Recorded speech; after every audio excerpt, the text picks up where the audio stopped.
Good morning, dear class 3 student.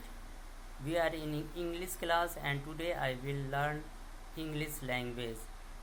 Today I am starting 6th lesson the microbe. Good morning, dear class 3 student. हम लोग English के class में आज English language पढ़ेंगे।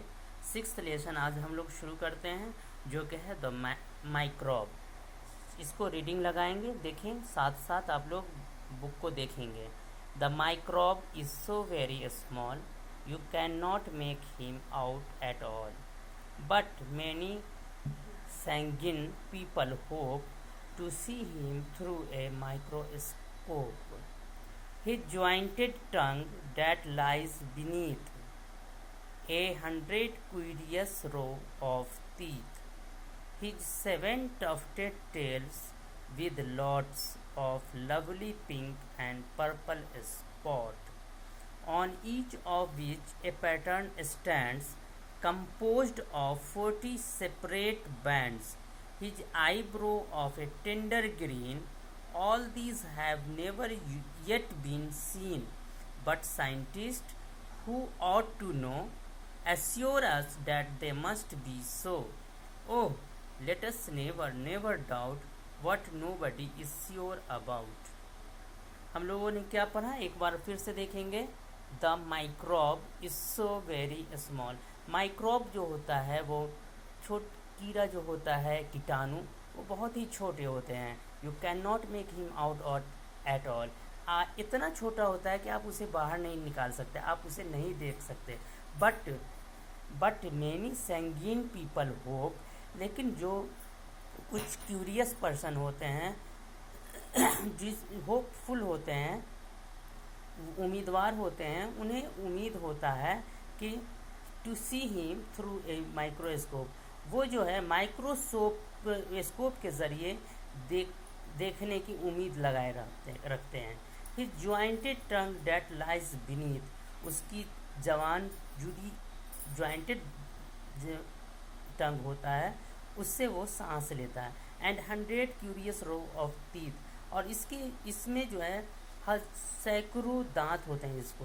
His 7 tufted tails with lots of lovely pink and purple spot, और इसके दुम जो होते हैं 7 टेल्स, इसके दुम जो होते हैं उस पर पिंक और पर्पल स्पॉट निशान होते हैं। On each of which A pattern stand composed of 40 separate bands. और हर पैटर्न अलग अलग तरीके का होता है। His eyebrow of a tender green, उसकी भौएं ग्रीन होती है। All these have never yet been seen, ये सब लेकिन हम लोग अभी तक नहीं देख सकते। लेकिन but scientist who ought to know, जिन्हें जानना चाहिए, एश्योर अस, वो हमें एश्योर करते हैं डैट दे मस्ट बी सो, वे ऐसा ही होंगे। ओ लेट अस नेवर डाउट, इसलिए हमें कभी भी इसमें डाउट नहीं करना चाहिए। What nobody is sure about, जिसके बारे में कोई भी श्योर नहीं है। तो ये पोएम है, हिलेरी बेलॉक लिखे हैं। इसमें कुछ वर्ड है, जैसे देखिए माइक्रोब। माइक्रोब का मीनिंग है a tiny living organism. Make him out, see him with great difficulty. Sanguine, cheerfully optimistic. Beneath, under. Curious, strange, unusual. Tufted with hair tied together. Tender, soft. Assure, say with certainty. ये word है और word का meaning है। ये आपका poem है। इन सब को आप लोग रीडिंग लगाएंगे और मीनिंग को आप लोग याद कर लेंगे।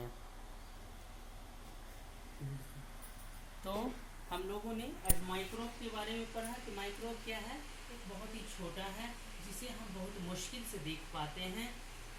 और ये जो है, इसमें कुछ ऑप्टिमिस्टिक पर्सन हैं जो माइक्रोस्कोप के ज़रिए देखने की उम्मीद लगाते हैं, माइक्रोस्कोप के ज़रिए देखते हैं। उसका जो है, तो उसके जबान के नीचे ज्वाइंटेड टंग होता है, उसके जबान के नीचे बहुत सारी सैकड़ों दांतें होती है, और उसका उसकी दुम जो है उसके बाल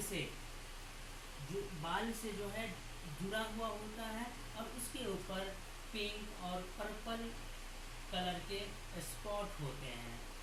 और ये सब जो है उसका ग्रीन आईब्रो होता है, ये सब जो हम लोग नहीं देख सकते हैं, लेकिन ये चीज़ हमें साइंटिस्ट एश्योर करता है।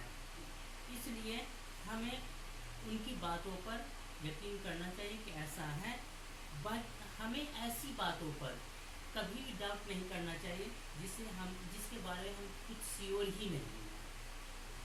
तो ये ही आपका कहानी था माइक्रो। हम आज यहीं पे क्लास स्टॉप करते हैं। Thank you.